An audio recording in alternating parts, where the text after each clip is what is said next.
Hi, Latin 3, how are you?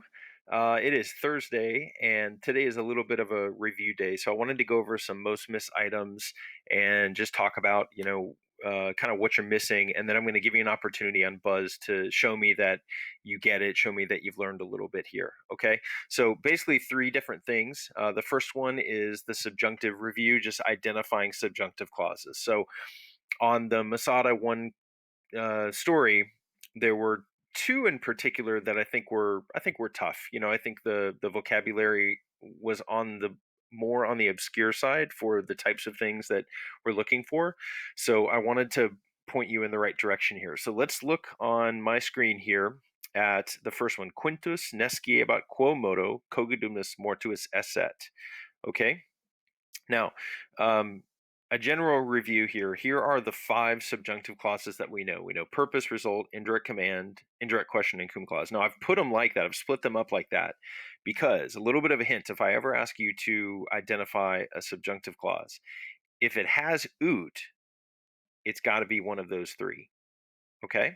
If it doesn't have oot, if the actual subjunctive clause does not begin with oot, then the only choices you have are indirect question and cum clause. Now remember, cum clause starts with cum. That's really easy. It's in the name. You guys never miss that. So honestly, if it doesn't start with ut and it doesn't start with cum, it's got to be an indirect question. So if we're looking at number one, I don't see ut, I don't see cum. It must be an indirect question.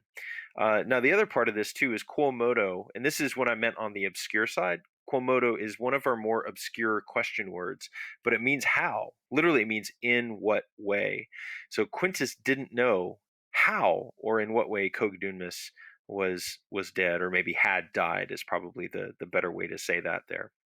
Okay, so that's an indirect question. The direct question is how did he die, right? But the indirect is he didn't know how he had died. All right, number two. So again, we have oot here. Well, it can only be one of these three things: purpose, result, and direct command. All right, now, if it is a result clause, it's got a so word: tom, talus, ita, seek, tot, adeo, and then tantus. All right, does it have one of those words in those three words? It doesn't. I don't see tom, talus, ita, seek, tot, adeo, tantus, if I said that already. It doesn't have it. So it cannot be a result clause. We're not, remember, result clauses are the yo mama jokes, right? So your mama is so fat. Your mama is so dumb, but one of those so words. Okay, so it's not a result. Now, it's either the purpose or the indirect command. All right. Now, if it is an indirect command, then the verb is a command verb. Okay. So, the that's what I'm looking at here. I'm looking at imperawit. And if we remember our vocabulary, we remember imperawit means ordered or commanded. So that's kind of a clear cut one. It is definitely an indirect command. Okay. What's not so clear cut is like a verb like oro orare, which means to beg or to ask for. That though that and those kinds of words like rogo regari, which means to ask, that can still be an indirect command because I can ask you to do something, right? I'm not asking you why you're doing it or how you're doing it. Those would be indirect questions: who, what, when, where, why, how.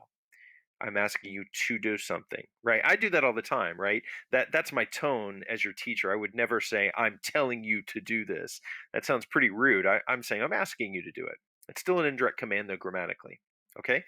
Number three, so again, it's an oot, so it's got to be one of these three things. Now let's review. Remember, if it is an indirect command, it has a command verb. Now that's erat, so we know it's not that. Okay. If it is a result clause, then it has a so word: tom, talus, ita, seek, tot, adeo, tantus. So it's a result clause. Now, if it has neither of those things, then it's probably a purpose clause, right? X happened so that Y would happen. I went to the store to buy milk. I studied for my Latin test to get an A. But here, Tom Talisi to seek tot adeo and tantus there is a so word for number three.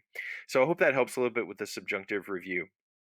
With passive verbs, no mistaking that a third conjugation verb was the most missed. Okay, so using the verb duco ducere, which means to lead, give the Latin verb that would mean they were being led. Okay, so here's the tough part. In the first conjugation, the stem is ama, right? Amo, amare. In the second conjugation, it's dokeo, dokera, so let's do doke. All right. In the fourth conjugation, audio adire, the stem would be audi. So notice in every one of those cases, the stem of the verb, the actual part of the word that means what the verb means, ends with a vowel. The problem with duko dukara and third conjugation verbs is it doesn't end with a vowel. It just ends with the consonant there. Okay? With these other ones, it's imperfect, right? So ba is what we add there. Ba, ba. Now here we got ba, but we have to put a vowel in here. Okay? So Duke, and then we need a vowel, and then we got the ba, and the vowel that we put in front of the ba is going to be an e. Okay, Duke ba. It's a nice long consequential vowel there before the ba. Now the rest of this is they, so they were being led. Now if it's just they were leading or they were loving, it'd be a ma bant, or they were teaching a ma bant, doke bant, or duke bant. They were leading. Okay, Audi, now actually Audi A Bont is what we need to put in there for the fourth, but Audi A Bont. Okay, now this is the passive. We need to say they were loving or they were being loved. So Ama Bontor. Okay, Bontor. Duque Bontor. Audi A Bontor. All right, so we got the BA because it's imperfect, and we have the NTUR because it is they in the passive. They were being blanked. So I hope that helps a little bit. All right, so duque bontor is the form of duque ducra that means they were being led. All right, now changing the sentence to the active voice, right? So this means that the fabula was being agebatoured by some actors in the theater. Okay, now I want to flip that around and say the same thing, but in the active voice.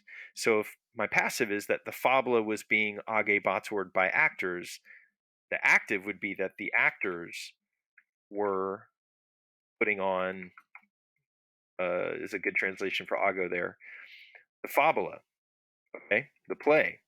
So we need actores, right? That's the nominative plural, actores, fabulam, and then this is what everybody was missing. So agabant. Now, I've made the verb active because it's an active sentence. The actors were putting on the story, we're putting on the play.